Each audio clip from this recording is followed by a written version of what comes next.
Bien, vamos a tener el estudio bíblico de hoy martes, y como todos los martes, desde hace ya este es el tercero creo, esta es la tercera clase, estamos estudiando el libro de Hechos de los Apóstoles. Hemos comenzado una serie para estudiar la historia de la Iglesia. Y claro, para estudiar la historia de la Iglesia hay que primero estudiar Hechos, el libro de los Hechos, ahí está el comienzo, ahí empieza todo. Así que seguimos en Hechos capítulo 1 y estamos en los primeros 11 versículos. Habíamos visto hasta el versículo 8 el anterior día y vamos a retomar ahí, a partir de este versículo 8 hasta el 11. Bienvenidos a todos los que estáis aquí en el local y a los que están en directo por Facebook. He olvidado de traer la tablet, no puedo ver los comentarios. Si se hace una pregunta o algo, pues me la decís los que estáis aquí y yo ya leeré los comentarios por la noche cuando llegue a casa.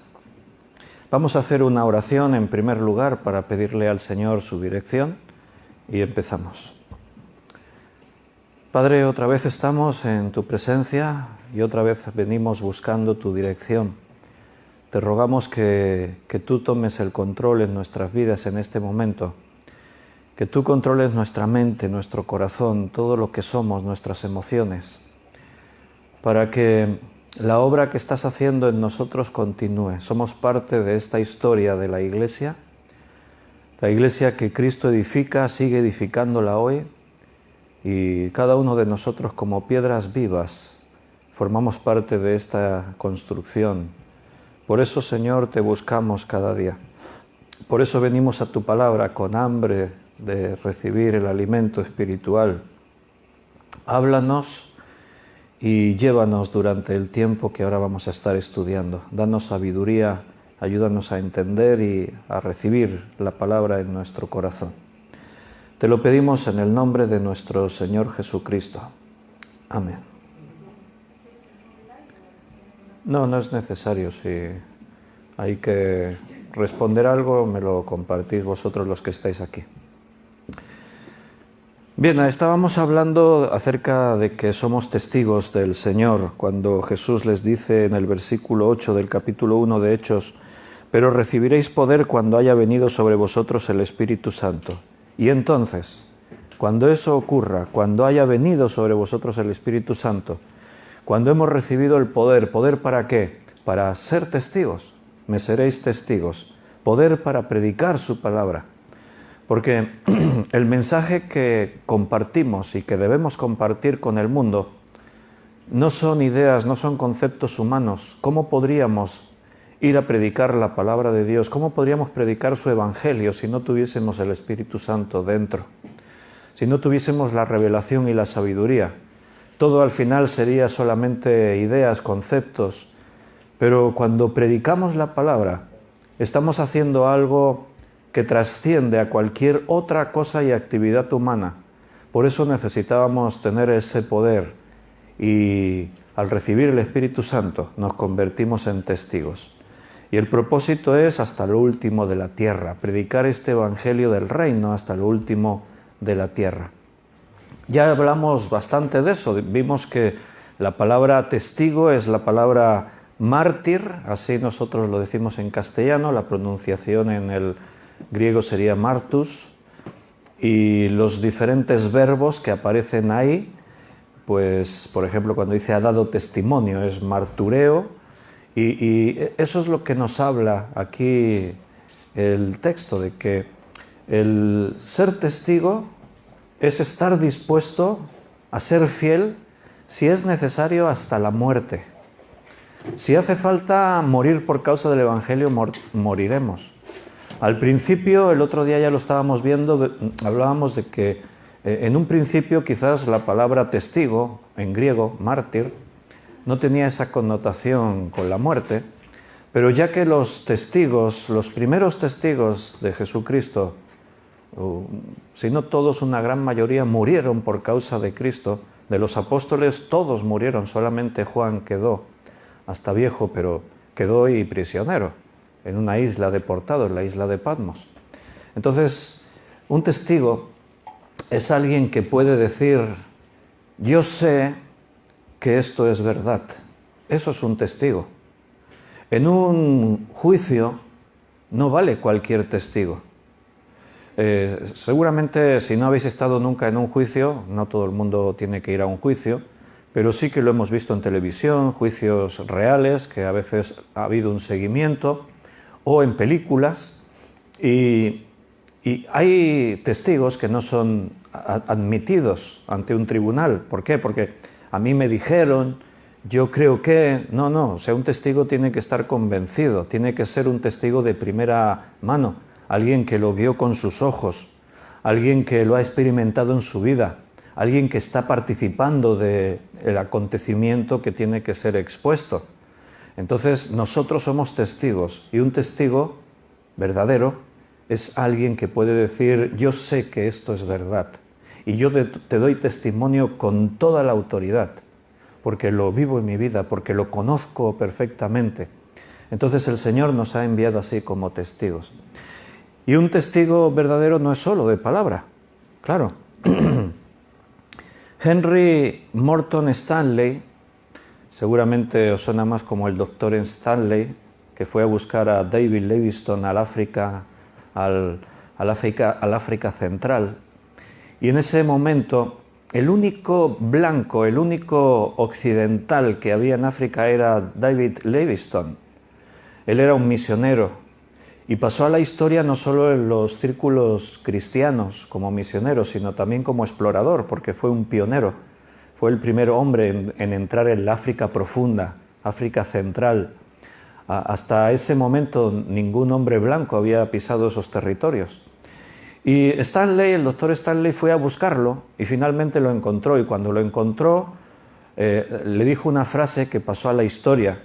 Le dijo, al verlo, le dijo, doctor Livingstone, supongo. ¿Por qué pasó eso a la historia? Pues porque es que no podía ser otro. O sea, era el único blanco que había en África Central. Entonces, este hombre, Henry Morton Stanley, se quedó un tiempo con Livingstone en África. Y en sus memorias, en sus escritos, él escribió una cosa. Él dijo, si me hubiera quedado con él un poco más, no habría tenido más remedio que hacerme cristiano. Y la cosa es que él nunca me lo dijo. Eso es lo que dijo Stanley. El testimonio de David Livingstone era tan genuino, era tan vivo, era un testigo realmente, que no necesitaba hablar mucho. Su forma de ser, sus acciones, lo que él compartía, lo que él hacía, reflejaba que él era cristiano. Lo que estaba en su boca siempre, el lenguaje que utilizaba, de quién hablaba, todo estaba en su boca. Él no tenía que decir, yo soy cristiano. Su testimonio hablaba por sí mismo. Y esto ejercía una influencia tremenda en las demás personas. Es una de las biografías interesantes para leer. No sé si está aquí en la biblioteca. ¿Tienes la biografía de David Livingstone? ¿No? Pues seguramente por ahí se encuentra. Bien, vamos a continuar entonces. Hasta aquí habíamos visto la semana pasada. Vamos a ver del versículo 9 al 11. Vamos a leerlo, lo habíamos leído, pero lo recordamos.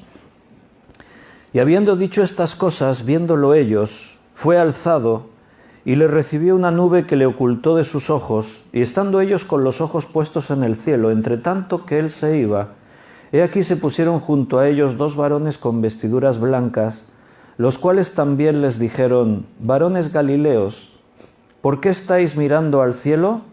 Este mismo Jesús que ha sido tomado de vosotros al cielo, así vendrá como le habéis visto ir al cielo. Y habiendo dicho estas cosas, las últimas palabras que Jesús dijo antes de ser ascendido a los cielos fueron lo que acabamos de estudiar. Me seréis testigos hasta lo último de la tierra. Ese es el objetivo, eso es lo más importante. Ahora tenemos la ascensión de Jesús. Mira, la vida terrenal de Jesús comenzó en un pesebre, en un pueblecito llamado Belén. Y no terminó con su muerte. Eso es lo natural en la historia de cualquier ser humano. La vida, la historia de una persona empieza en el momento de nacer y termina en el momento de su muerte. Pero la historia de Jesús no. La historia de Jesús, hombre, comenzó en un pesebre en Belén, pero terminó después de morir en la cruz, pasados 40 días, cuando Él se está relacionando, manifestando a los suyos. Entonces su historia en la tierra termina con la ascensión. Él es elevado a los cielos y desaparece de los ojos de ellos en una nube. ¿Por qué dice la Escritura en una nube? ¿Estaba nublado el día que Jesús fue ascendido a los cielos? Seguramente es por el significado que la nube tiene en la Escritura. No es porque había nubes y entonces quedó así más bonito, ¿no? Que al subir el para arriba, ¡fum!, en una nube ahí se... No, es porque la nube tiene un significado. El Antiguo Testamento, sobre todo en el pueblo de Israel, en el desierto, la nube para ellos significaba algo y siempre estuvo presente en sus vidas. Pero en el Nuevo Testamento también se ve. Mira, vamos a dejar una marca aquí en Hechos 1, porque vamos a estar yendo y viniendo. Pero en Marcos 9, versículo 7, dice: entonces vino una nube que les hizo sombra, y desde la nube una voz que decía: este es mi Hijo amado, a él oíd. Esta escena es lo que conocemos como el monte de la transfiguración. Jesús estaba transfigurado, dice que resplandecía, y la voz del Padre se oye: este es mi Hijo amado, pero no se oye así sin más. No, ellos fueron conscientes que con Jesús, Moisés y Elías que se aparece y 3 de los discípulos que Jesús trajo, ellos son conscientes que es el Padre quien habla porque ocurrió algo. De pronto una nube les cubrió, les dio sombra y desde la nube se oyó esa voz, desde la nube. Aquí mismo en Marcos capítulo 13, versículo 26, Marcos 13, 26 dice: entonces verán al Hijo del Hombre que vendrá en las nubes con gran poder y gloria. Igual que Cristo se fue en una nube, volverá en las nubes, dice la Escritura. Y del Antiguo Testamento pues podríamos leer un montón de textos, porque durante todo el peregrinaje de Israel por el desierto les acompañó la nube. Dice en Éxodo capítulo 16, versículo 10, Éxodo 16, 10. Y hablando a Aarón, a toda la congregación de los hijos de Israel, miraron hacia el desierto y aquí la gloria de Jehová apareció en la nube. Así se manifestaba Dios, como una nube, en una nube. Y cuando el pueblo de Israel marchaban, la nube iba delante de ellos.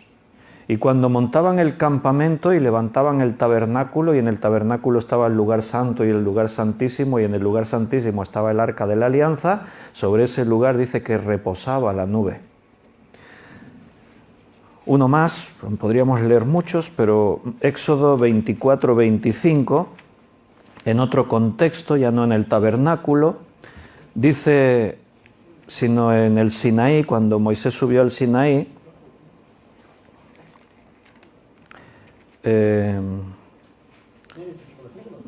no, espera, el 15 es, versículo 15, 24, 15. Entonces Moisés subió al monte y una nube cubrió el monte. Y ahí estaba la presencia de Dios, en una experiencia pues única, me imagino. Bien, volvemos a Hechos allí. Entonces, la ascensión de Cristo, después de 40 días resucitado, ocurre así de esta manera: fue alzado y le recibió una nube que le ocultó de sus ojos. Y, estando ellos con los ojos puestos en el cielo, entre tanto que él se iba, he aquí se pusieron junto a ellos 2 varones con vestiduras blancas. 2 varones. La pregunta es, ¿quiénes son estos varones? Si lees la mayoría de comentarios, diccionarios, Biblias, yo antes estaba consultando la Biblia comentada Matthew Henry, y allí pone, dice, entonces los dos ángeles, dice allí. Pero aquí no dice ángeles, dice dos varones. O sea, yo entiendo que algunos dan por sentado que eran dos ángeles, pero para ser fieles al texto no dice ángeles. La palabra ángeles en griego es ángelus. Y aquí no dice ángeles, dice varones. Y la palabra para varones es aner, A-N-E-R, aner, que en el mismo versículo vuelve a aparecer. Cuando dicen varones galileos, varones otra vez aner, porque varón, aner, literalmente significa hombre. O sea, lo que dice ahí es que dos hombres se pusieron junto a ellos y les dijeron, ¿por qué estáis mirando al cielo? Y la pregunta es, ¿quiénes son estos varones? ¿Son dos ángeles? ¿O son dos hombres? ¿Quiénes son? Esa es una pregunta, ¿no?, que tenemos. ¿Por qué en la mayoría de los comentarios, diccionarios bíblicos, dice que eran dos ángeles? Bueno, quizás porque así de pronto es lo más natural pensarlo, ¿no? Es lo que a uno se le ocurre así de pronto. Incluso sin quererlo, seguramente en nuestra conciencia, en nuestro subconsciente, relacionamos ideas. Inmediatamente yo, sin pensarlo, pero dentro de mi cabeza hay una conexión con, por ejemplo, otros momentos en la historia, Sodoma y Gomorra, la visita que dos ángeles le hacen a Lot. Y entonces pues yo digo, los dos varones de Hechos también son ángeles. En el caso de la visita a Lot, si lo miramos un momentito en Génesis capítulo 18, en Génesis 18, 16, la primera vez que aparecen estos dos varones, están hablando con Abraham, y en realidad son tres personas, pero uno de ellos es el ángel de Jehová, porque Abraham habla con él y le habla como a Dios mismo, como a Jehová. Y después vemos que se separan y dos de ellos van a visitar a Lot. O sea, Dios ya no va a Sodoma y Gomorra, los dos varones sí. Y refiriéndose a estos dos varones, dice versículo 16, Génesis 18, 16, y los varones se levantaron de allí y miraron hacia Sodoma, y Abraham iba con ellos acompañándolos. También aparece la palabra varones, solo que esto está en hebreo. Entonces la palabra hebrea no es la misma, aner es griego. La palabra hebrea, aquí que se ha traducido por varones, es enosh. Os lo deletreo porque tiene alguna letra para los que tomáis nota. Es E-N-O-S-H, Enosh. Y Enosh no es como la palabra griega. La palabra griega, cuando tú buscas en el diccionario, dice hombre. En este caso, Enosh tiene más posibilidades. Puede ser un amigo, se puede traducir por tener aspecto, en este caso aspecto de hombre. Puede ser que se traduzca como extranjero, se puede traducir como gente, como hombre. Es una palabra más abierta. Según en el contexto es cuando esa palabra ya cobra su sentido. En hermenéutica bíblica estamos estudiando eso, la importancia de las palabras en su contexto inmediato y teniendo en cuenta el original, porque es en el original que la palabra cobra sentido, cuando son palabras así tan abiertas que pueden significar varias cosas. En el castellano también nos pasa. Quizás no tanto como en el griego y en el hebreo, pero nosotros en el castellano podemos utilizar palabras que tienen diferentes significados, pero en su contexto nosotros las entendemos. Si yo digo, pinché la rueda del coche y cogí el gato del maletero, tú sabes a qué gato me estoy refiriendo, por el contexto. O sea, nadie se imagina una mascota, un gato miau, no. O sea, sabes que es el gato para levantar el coche.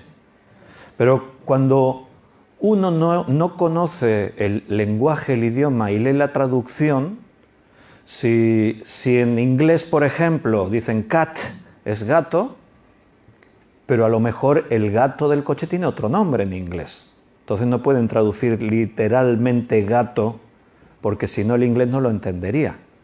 Por eso las traducciones del hebreo y del griego al castellano requieren que estudiemos, requieren un esfuerzo para comprender.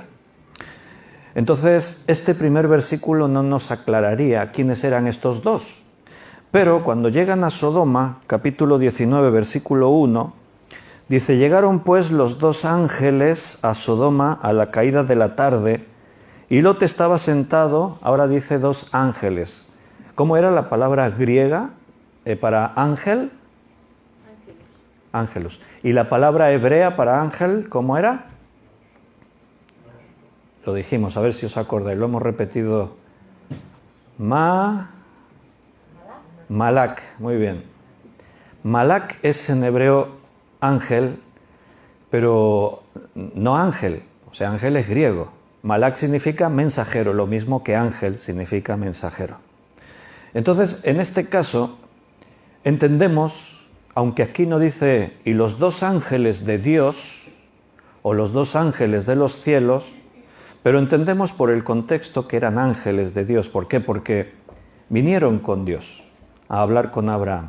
Y el texto nos dice, y separándose, los dos mensajeros fueron a ver a Lot. Y por el contexto, su apariencia, lo que ellos dicen, etcétera, etcétera, identificamos eran dos ángeles de los cielos, dos ángeles de Dios. Pero aquí el texto nos lo aclara. En cambio, en Hechos dice que, y estando ellos con los ojos puestos en el cielo, entre tanto que él se iba, se pusieron junto a ellos dos varones. Y aquí varón es aner, que significa hombre. Literalmente leeríamos, y se pusieron junto a ellos dos hombres. Bueno, y nos dice algo más. Sí, dice que tenían vestiduras blancas. Bueno, es un dato importante que tuvieran vestiduras blancas, porque esa expresión en el Nuevo Testamento, cuando dice que alguien tiene vestiduras blancas, casi siempre se refiere a una clase de personas. ¿A quiénes?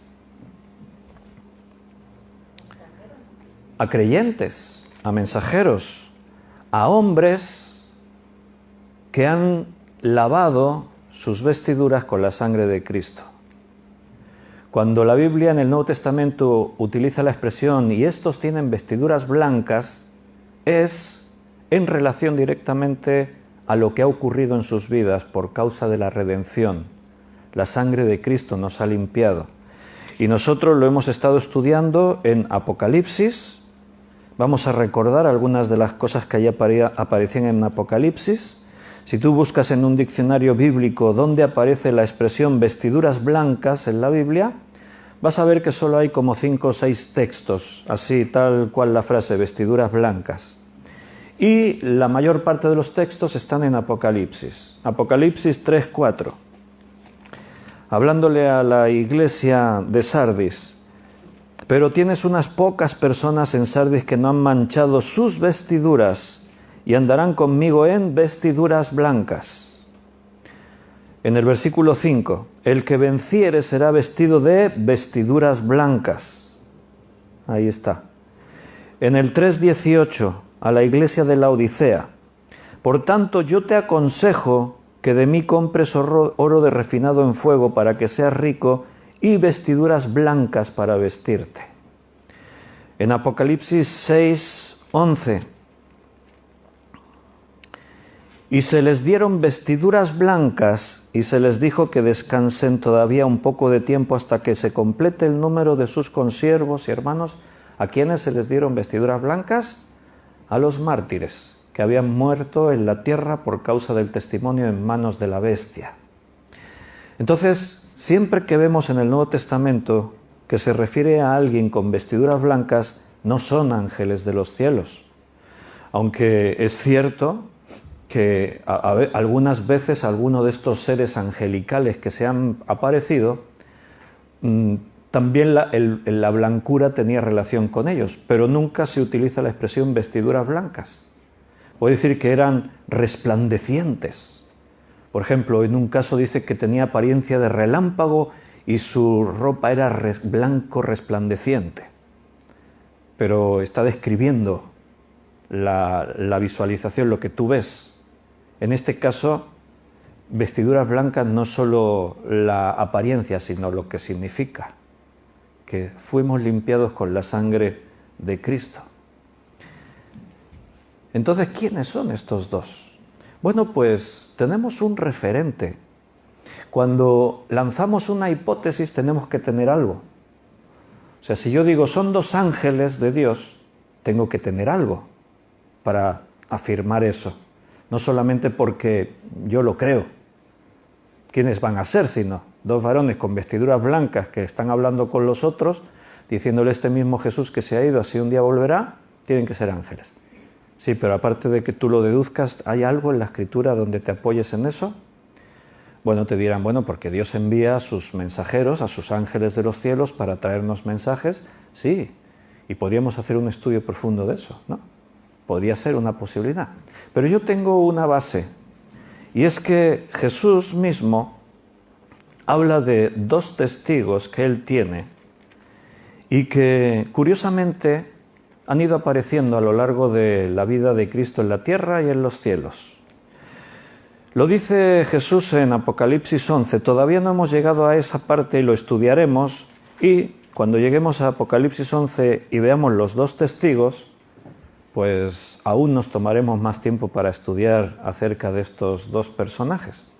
Pero hoy, hablando porque aparecen ahí en Hechos 1, 9, 10, dos testigos, bueno, sin duda podríamos estar hablando de los mismos, porque Jesús dijo de ellos en Apocalipsis 11, versículos 3 y 4, «Y daré a mis dos testigos que profeticen por 1270 días vestidos de cilicio.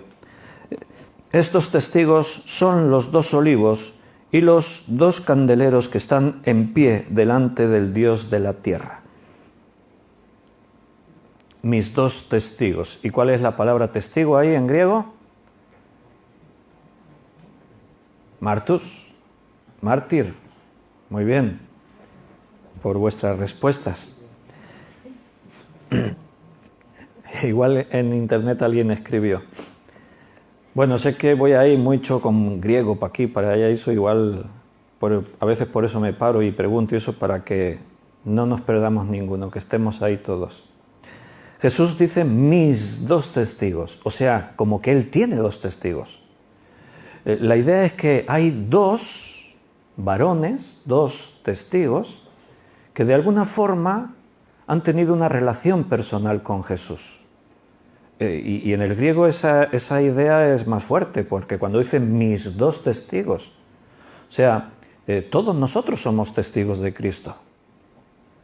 Y podría decir de cualquiera de nosotros, este es mi testigo.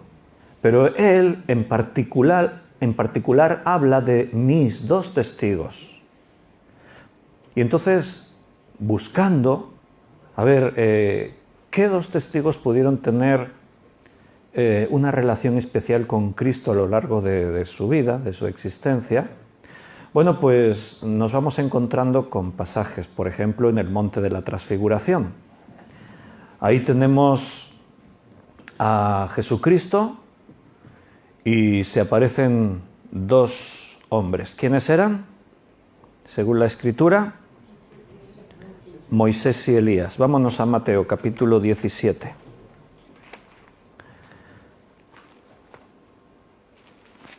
Jesús sube al Monte de la Transfiguración.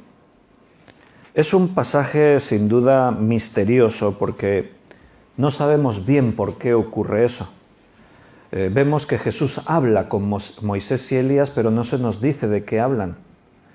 Y se lleva a 3 discípulos para que sean testigos, o sea que Jesús quería que eso se contase. Porque si no hubiesen ido los 3 apóstoles que Él escoge, nadie habría visto lo que ocurrió allí y no tendríamos eso registrado en el Evangelio. O sea, Jesús se tomó molestia para este momento porque dice que Él subió al monte. No dice qué monte, tenemos que deducirlo. Algunos han dicho que podría ser el monte Tabor, por la situación geográfica en la que están ocurriendo estos acontecimientos, pero otros lo descartan rotundamente porque en el Monte Tabor, en la cumbre del Monte Tabor, en esa época había una fortaleza. Entonces no hubiera sido un sitio así como muy irte a una fortaleza para transfigurarse Jesús. O sea, vemos que las montañas tienen algo especial, porque a lo largo de toda la Biblia los encuentros más especiales de Dios ocurrieron en montañas. Antes hemos estado hablando del Sinaí, cuando la nube cubrió el monte y allí estaba Moisés, y así a lo largo de toda la Biblia. Entonces, posiblemente los eruditos entienden que fuese el monte Hermón. El monte Hermón está a 2000, la cumbre del monte Hermón está a 2.800 metros sobre el nivel del mar Mediterráneo. O sea, es un monte grande. 2.800 metros es una montaña importante. Desde el nivel del Mar Muerto, porque el nivel del Mar Muerto está 600 metros por debajo del Mediterráneo. Está a 3.400 metros por encima del nivel del Mar Muerto. Y es un monte muy grande. Desde kilómetros se ve su cumbre. Posiblemente fue este. ¿Y por qué? ¿Por qué fue Jesús? Se tomaron la molestia de ir hasta el monte, subir, y se le tuvo que aparecer Moisés y Elías. Bueno, pues es un misterio, no lo sabemos. ¿De qué hablaron? No lo sabemos. Pero de algo importante, seguro. Porque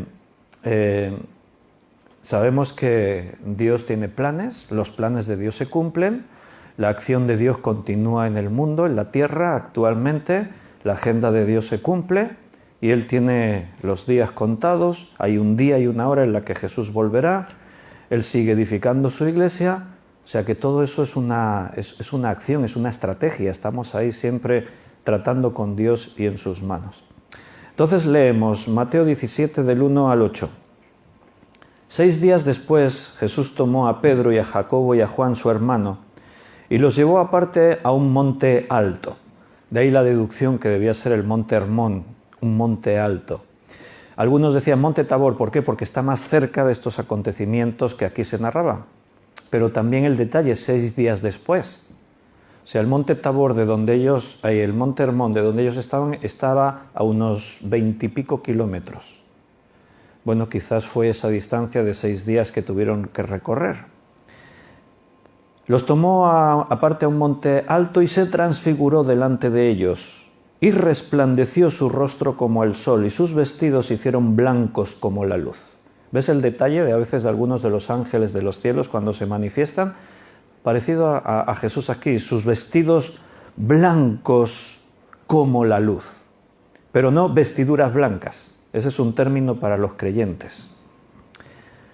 Y aquí se les aparecieron Moisés y Elías hablando con él.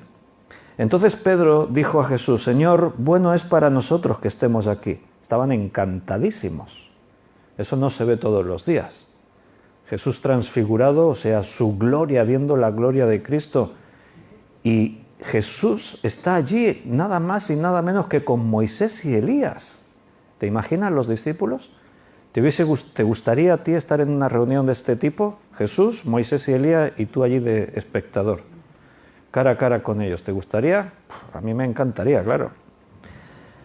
Y ellos dijeron, esto es bueno para nosotros. Bueno es para nosotros que estemos aquí. Si quieres, hagamos aquí 3 enramadas, encima humildes ellos. O sea, no 6 para todos nosotros. No, 3. Una para ti, otra para Moisés y otra para Elías. O sea, vamos a quedarnos aquí. ¿Para qué bajar ya? Estaban ya en el cielo.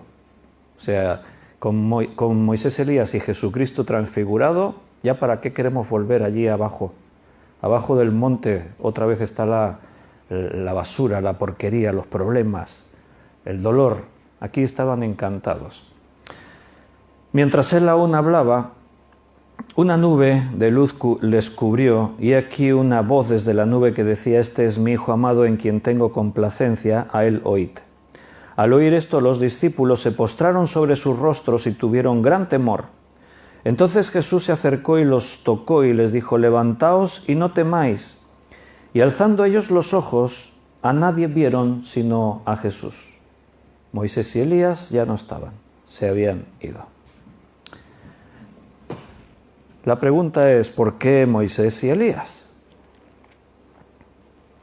Y no otros. Bueno, porque por lo que Moisés y Elías representan, sin duda.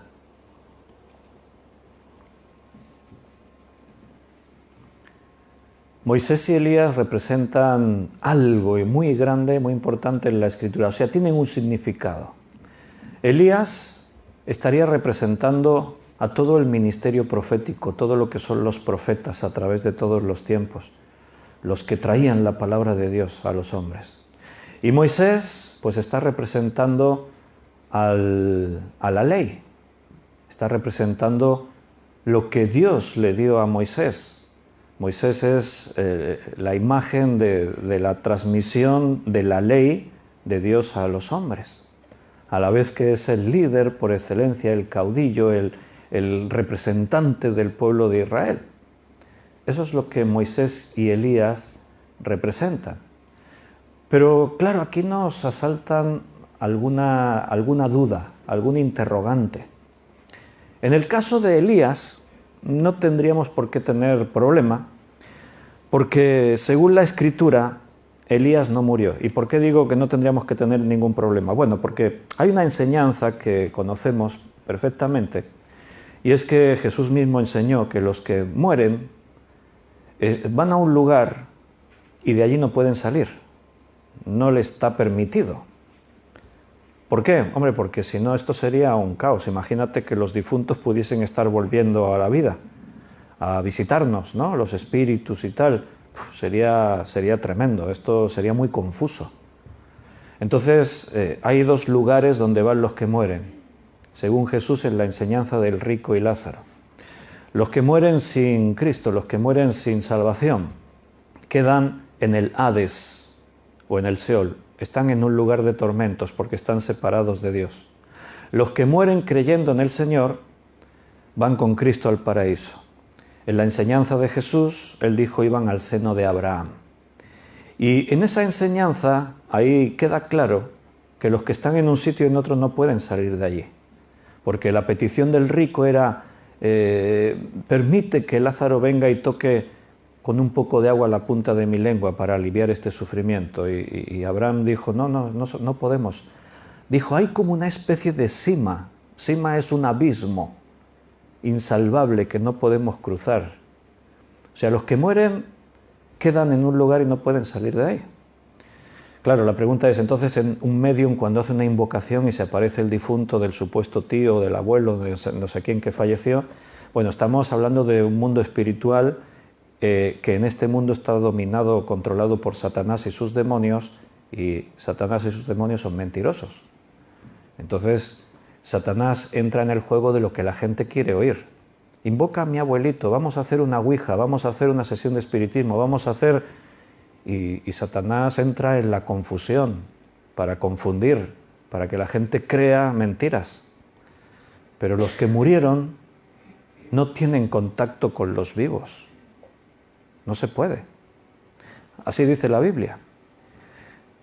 Entonces, Moisés y Elías, ¿cómo es que ellos pudieron volver? Bueno, ya hemos dicho, Elías no hay problema porque la Biblia dice que no murió. Por lo tanto, él no estaba en el paraíso en espíritu. ¿Y dónde lo dice? Bueno, seguro que todos ya conocéis que dice la Escritura que fue arrebatado sin ver muerte, pero podemos recordar el texto en segundo libro de Reyes, capítulo 2, versículo 11. Segundo libro de Reyes 2, 11.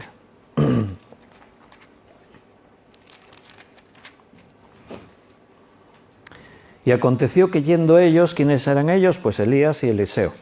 Yendo ellos y hablando, he aquí un carro de fuego con caballos de fuego apartó a los dos, y Elías subió al cielo en un torbellino. Viéndolo Eliseo clamaba, Padre mío, carro de Israel y su gente de a caballo, y nunca más le vio, y tomando sus vestidos los rompió en dos partes. Elías fue llevado sin ver muerte, en un torbellino, dice, en un carro de fuego, en un torbellino de fuego. Bueno, ahora tendríamos una explicación, el por qué Elías no murió, porque Dios lo tenía reservado para unos propósitos, y uno de ellos era, pues ese, que apareciese en el monte de la transfiguración, y si el argumento que estamos mostrando, que fuese uno de los dos testigos que acompañan en diferentes ocasiones a Jesús durante su vida, resurrección y en los cielos, pues entonces entendemos en parte por qué Elías no murió y se lo llevó el Señor así. Para que una persona pueda ser usada por Dios en este mundo, tiene que tener un cuerpo. Los ángeles de Dios son espíritus ministradores, ese es otro tema. Pero nosotros, la pregunta sería, ¿y por qué no pueden venir los que murieron aquí? Porque son espíritus. Y se separaron del cuerpo. La muerte física es la separación de la parte espiritual del cuerpo. Y todos los que murieron están a la espera de la resurrección. Un día el Señor nos dará un cuerpo, pero eso no ocurre ya durante la marcha, no. Ocurrirá en el instante que Cristo venga a buscar a los que son suyos. Como dice Pablo en Tesalonicenses, primero todos los que durmieron, los que murieron en Cristo, resucitarán primero, o sea, vuelven a tener un cuerpo. ¿Por qué? Porque lo necesitamos, ese cuerpo, como Cristo en su resurrección. Si no, solo seríamos espíritus, estaríamos en el mundo de los cielos, pero de una forma incorpórea, pero no, tendremos un cuerpo, como el de Jesús cuando resucitó.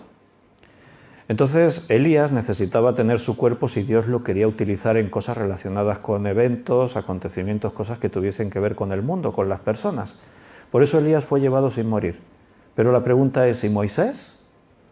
Porque la Biblia dice, al final del Pentateuco, que Moisés murió y que fue sepultado.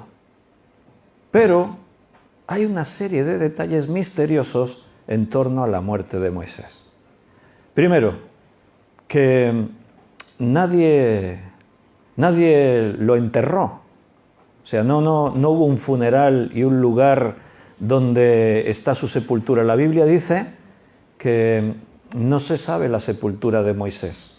Y el detalle más significativo todavía es lo que Judas dice en su carta. Es algo muy curioso lo que ahí Judas dice. A ver, vamos a leerlo. Judas,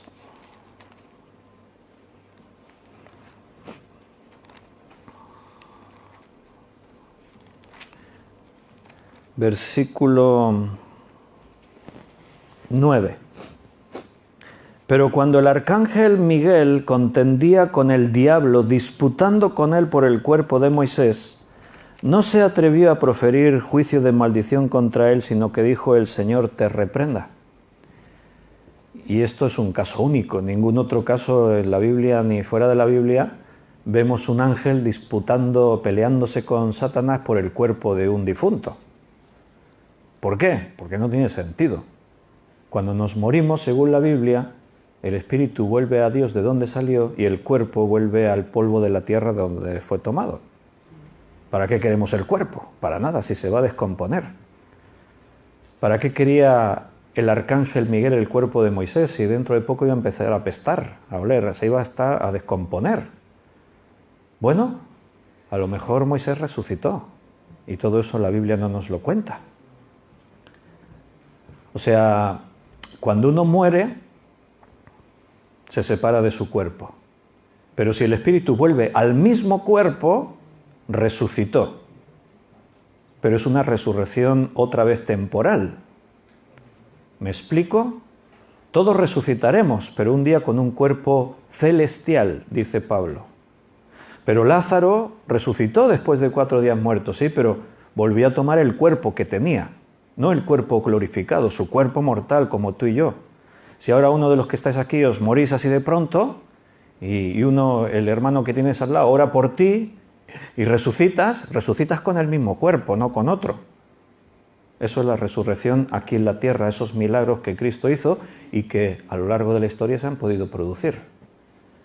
Es la única explicación posible. ¿Para qué quería Miguel el cuerpo de Moisés y por qué Satanás estaba interesado también en ese cuerpo?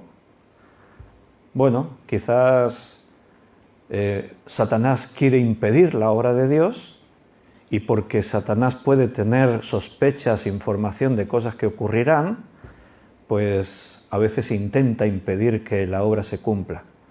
¿Recuerdas algunos pasajes en la Escritura donde Satanás trataba de impedir que el plan de Dios se llevase adelante? Uno muy significativo, la muerte de todos los niños menores de 2 años en Belén. Herodes se entera por los magos que el Mesías prometido ha nacido en Belén. Él pregunta a los sabios, ¿dónde dicen las Escrituras que nacería el Mesías? En Belén de Judea. Vale, pues vamos a tratar de impedir que ese niño crezca, si es que ha nacido. ¿Quién estaba detrás de todo esto? Satanás, tratando de impedir los planes de Dios. Si Dios tiene un plan con el cuerpo de Moisés, Satanás tratará de impedirlo, pero ahí está Miguel, el arcángel, disputando con el cuerpo de Moisés. Pero ¿hay alguna base en todo esto para que pudiésemos pensar que esto fuese así? Bueno, fíjate que vamos uniendo cabos. Tenemos esos 2 testigos que han ido apareciendo por aquí y por allá en relación con Cristo. Hay más textos, ¿eh? Mira, en Juan, capítulo 20, versículo 12, cuando Jesús resucita,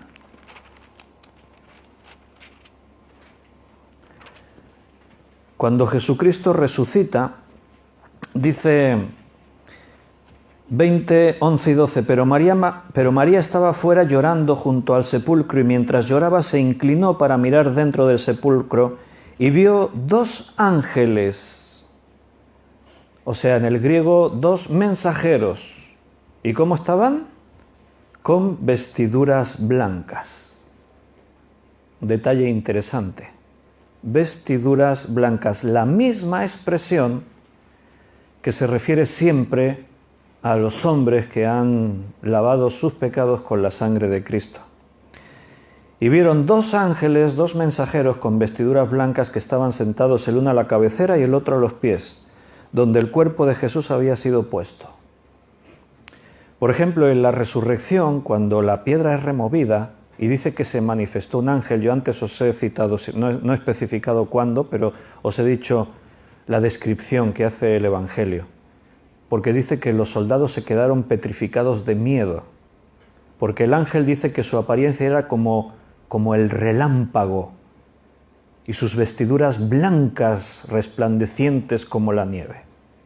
En este caso estos no tienen la misma apariencia, porque las mujeres los ven, hablan con ellos, pero los soldados romanos que estaban acostumbrados a ver barbaridades, dice que se quedaron petrificados a ver el ángel de Dios que removió la piedra en la resurrección y tal. ¿Podrían ser estos 2 mensajeros, los 2 testigos que vemos que han ido acompañando a Jesús a través de los tiempos? Bueno, podrían ser. Es posible.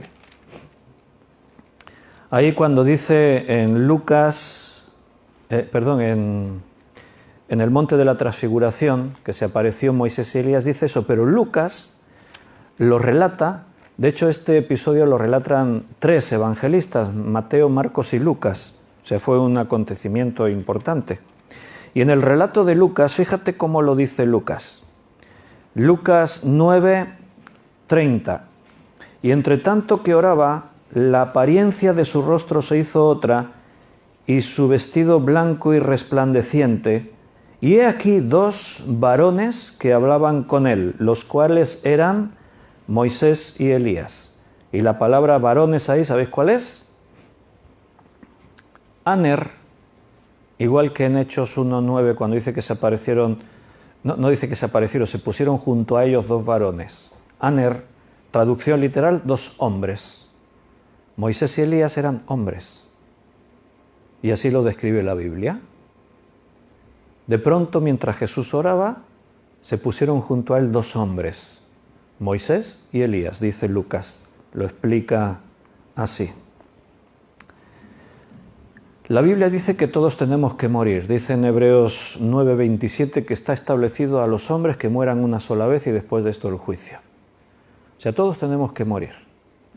Algunos morimos cuando nos toca. Otros, Dios les preserva la vida, pero ellos también tendrán que morir o ser transformados en el arrebatamiento. O sea, con este cuerpo no nos podemos ir a la eternidad. Ahora, la vida en un cuerpo, ¿cómo es que Moisés y Elías...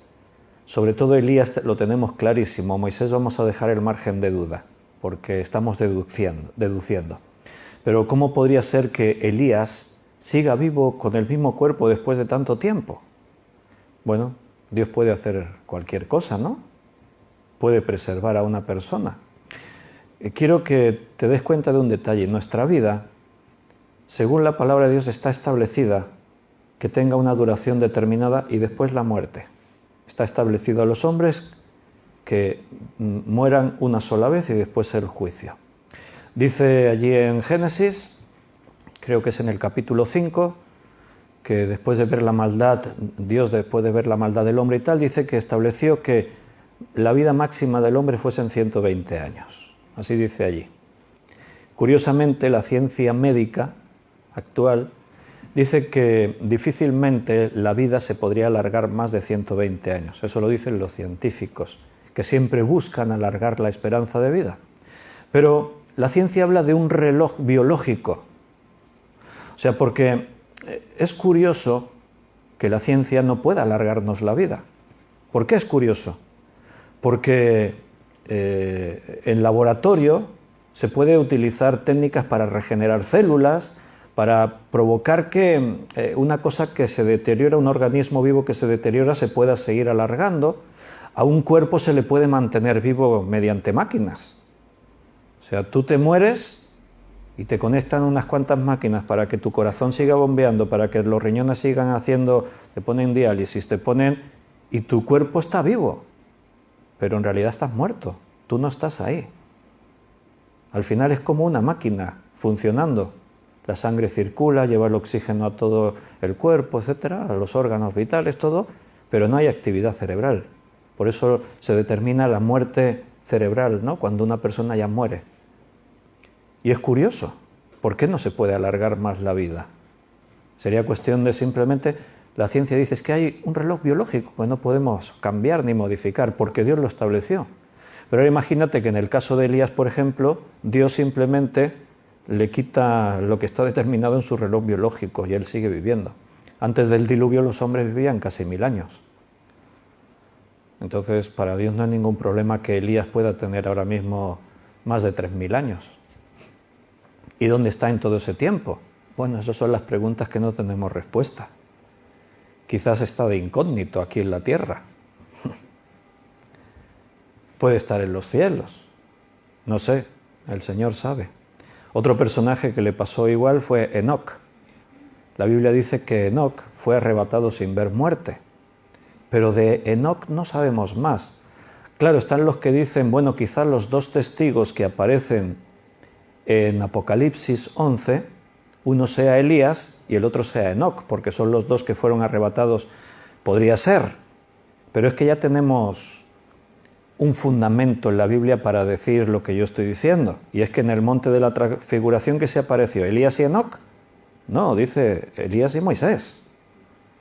Entonces la deducción es, ¿quiénes son los dos testigos que aparecen en Apocalipsis 11?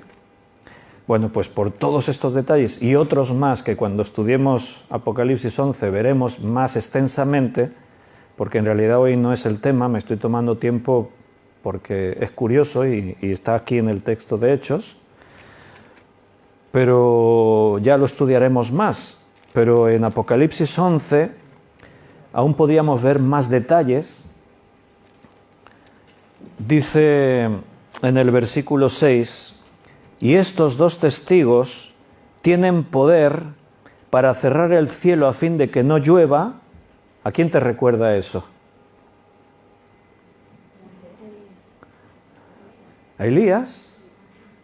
Elías fue, de sus historias, una muy característica es que oró para que no lloviese y no llovió durante 3 años.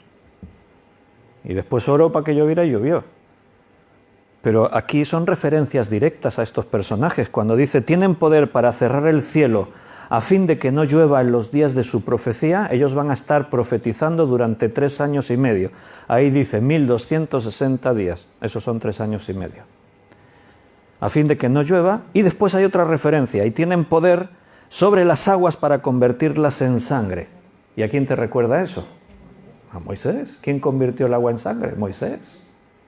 Si en el monte de la transfiguración se apareció Moisés y Elías, tenemos estas referencias, etcétera, etcétera, pues para mí está claro, estos 2 testigos son Moisés y Elías, respetando otras explicaciones que otros maestros den, evidentemente, porque al 100% no lo tengo seguro, lo tengo seguro al 99,9%, pero dejo un 0,1% por respeto a otros que opinen otras cosas. Pero creo que la Biblia nos deja todo bastante claro. Y además por lo que representan. Elías representa a los profetas, Moisés representa la ley. Ahí tenemos resumido todo lo que es la Biblia en estos 2 personajes. Ellos van a estar profetizando, en este pasaje ya lo estudiaremos, durante 3 años y medio. Y Cristo dice, mis 2 testigos. Versículo 3. Y daré mis 2 testigos, que profeticen por 1260 días vestidos de cilicio.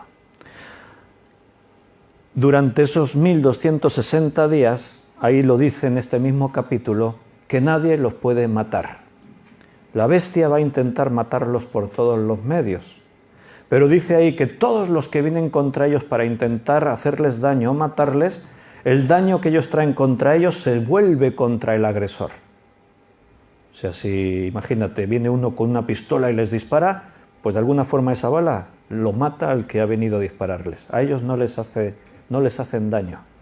Pero al cabo de los 3 años y medio, otro detalle importante, el Señor permite que la bestia les pueda matar.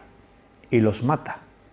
Y exponen sus cuerpos como un triunfo al final. Para la bestia esto es una pesadilla, porque por 3 años y medio profetizan y predican y anuncian a Jesucristo y la bestia es impotente, no puede hacer nada contra ellos. Pero al cabo de los 3 años y medio, Dios permite que los mate, y los matan y exponen, y sus cadáveres los ultrajan y los exponen por 3 días para que todo el mundo lo vea. La bestia ha vencido. Pero a los 3 días resucitan. Y como todo el mundo tiene las cámaras puestas sobre ese lugar, porque la bestia los ha expuesto, todo el mundo ve la resurrección de los 2 testigos. ¿Y por qué mueren y resucitan? ¿Qué hemos dicho que dice Hebreos? Que está establecido a los hombres que mueran una sola vez y después el juicio. Así que Moisés y Elías, ese es el día en el que morirán y resucitarán. ¿Sí? Hechos, estamos ahí, 1:9. 2 ideas claves para la doctrina cristiana. La ascensión de Cristo y ¿por qué estáis mirando al cielo? Dice en el versículo 11, este mismo Jesús que ha sido tomado de vosotros al cielo, así vendrá como le habéis visto ir al cielo.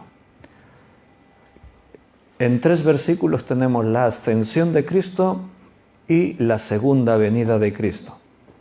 Sobre la ascensión de Cristo, Lucas es la segunda vez que la explica. Él lo explicó ya en su Evangelio, capítulo 24, versículo de 50 al 53.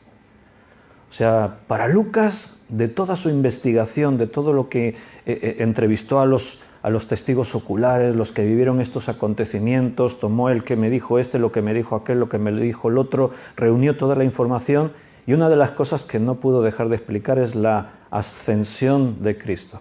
Lo explica en su Evangelio y lo explica al comienzo del libro de Hechos. Era necesario que en un momento final Cristo volviera a la gloria suya, a lo que Él tenía antes de hacerse hombre. La pregunta sería, ¿y por qué de esta manera? Está hablando con ellos, de pronto se eleva hacia arriba y desaparece en la nube. ¿Por qué de esta manera? ¿Podía haber sido de otra? Hombre, sí, podía haber sido de muchas maneras, pero siempre la manera de Dios es la mejor. Mira, aparece durante 40 días, y ¿por qué no de pronto un día, pues en vez de aparecerse 2 o 3 días, aparece una vez cada 4 o 5, y después a menos, o sea, y las apariciones van a menos hasta que un día ya no se vuelve a aparecer más. Pues si lo piensas no hubiera sido lo mismo, porque habría quedado incertidumbre. Oye, ya no se ha aparecido Jesús más, ¿dónde estará? ¿Y qué ha pasado? Y no sé qué. No, aquí nos quedó un cuadro visual con un propósito, aquí queda un mensaje, igual que lo habéis visto que se ha ido, así un día volverá, se fue en la nube, antes hemos dicho lo que la nube significaba.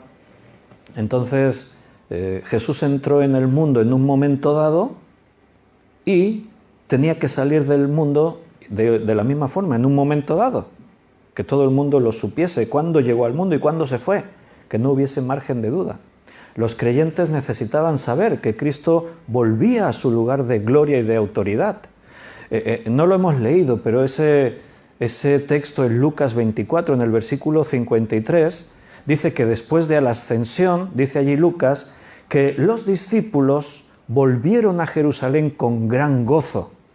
Volvieron a Jerusalén rebosando de alegría. Claro, no es lo mismo que, oye, ya no se aparece Jesús, a verle ascender a los cielos, saber que se va a su trono de gloria, que va a ponerse al lado de la diestra del Padre, o sea, en su autoridad, con su poder y con la promesa de que un día volverá. Se fueron, dice el texto de Lucas, rebosando de alegría, porque lo vieron así, era algo evidente, que lo que está ocurriendo es real y tiene un propósito. Y ahí está el mensaje de la segunda venida, esa es nuestra esperanza. Vivimos cada día con los ojos puestos en la promesa, en lo que vendrá, porque si no la vida no tendría sentido.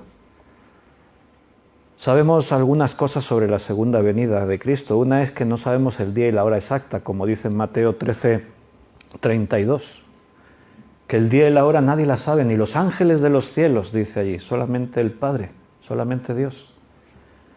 Y la segunda venida de Cristo nos dice también que Dios tiene un propósito para la humanidad. O sea, la historia no es un conjunto caótico de casualidades a las que no vamos a ninguna parte.